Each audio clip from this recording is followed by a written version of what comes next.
रोज त्याच भाज्या खाऊन कंटाळा आलाय ना, तर चला मस्त करूया छानपैकी तोंडी लावणे कांद्याची चटणी. 2 घास नक्कीच जास्त खाणार याची खात्री आहे आणि करायला तर सोपी आहे. नमस्कार, चला रेखाच्या कुक हाऊसमध्ये. इथे मी आपल्याला जेवढी चटणी करायची तेवढे जास्त करायची असेल तर 4-5 कांदे घ्या. इथे मी 2 मध्यम आकाराचे कांदे घेतलेत आणि हे त्याचे तुकडे करून घ्यायचे, कारण की आपल्याला मिक्सरमध्ये वाटायचेच आहेत. त्यामुळे फार बारीक तुकडे केले नाहीत तरी चालतात. करायला इतकी मस्त पटकन होणारी. कांदे टाकलेत, लाल तिखट टाकायचं पटकन, आवडेल तसं. झणझणीत करायचे असेल तर 1 चमचाभर जास्तच टाका, तोंडाला चव येणार. तिखट टाकलं, मीठ टाकलं आणि मग आपण टाकणार आहोत धने.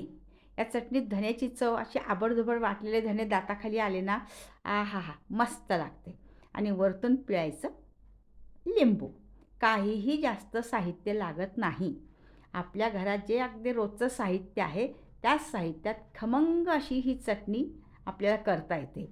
भाजी नसली तरीसुद्धा चालते. आता हे थोडंसं 2-3 फिरून घेतले मी 2-3 वेळा आणि पुन्हा आता शेंगदाणे टाकले. आता तुम्ही म्हणणार आधीच का नाही शेंगदाणे टाकले? तर आधीच शेंगदाणे टाकले ना की शेंगदाणे एकदम बारीक होऊन जातात आणि आपल्याला ही चटणी बारीक नको आहे. तुम्ही बघू शकता अशी जाडसर चटणी हवी आपल्याला. अर्धवट चेचलेले शेंगदाणे, मध्येच असणारा कांद्याचा तुकडा, मध्येच ते असणारा धणे, आहाहा! मस्तच लागते. अशी ही ओबडधोबड चटणी आपल्याला वाटून घ्यायची आहे. चटणी काढून घेऊ एका भांड्यात आपण आणि मस्त देऊयात तडका. मस्त भरपूर तेल टाकायचं, कारण की आपण दुसरी भाजी बिजी काय करणार नाही हां. फक्त या चटणीबरोबर मस्त 2 पोळ्या दाबून खाणार आहेत. तसा हा तडका आपल्याला करायचा आहे. भरपूर तेल टाकलेलं आहे.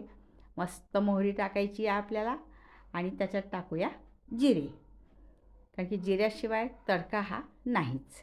जिरे मोहरी टाकली की हा जो तडका आहे आपण केलेल्या चटणीवर मस्त गरमागरम छान भरपूर तेलाची फोडणी असलेला हा ओतला की झाली आपली चटणी तयार.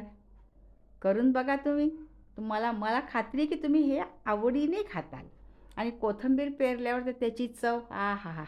भन्नाटच लागणार आहे. तर अशी ही मस्त कांद्याची चटणी, झटपट होणारी चटणी आणि या उन्हाळ्याच्या दिवसात तोंडाची चव वाढवणारी चटणी. तर अशी ही चटणी तुम्ही करा.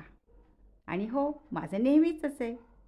आवडली तर लगेच शेअर करा आणि कमेंट करायला अजिबात विसरायचं नाही आहे.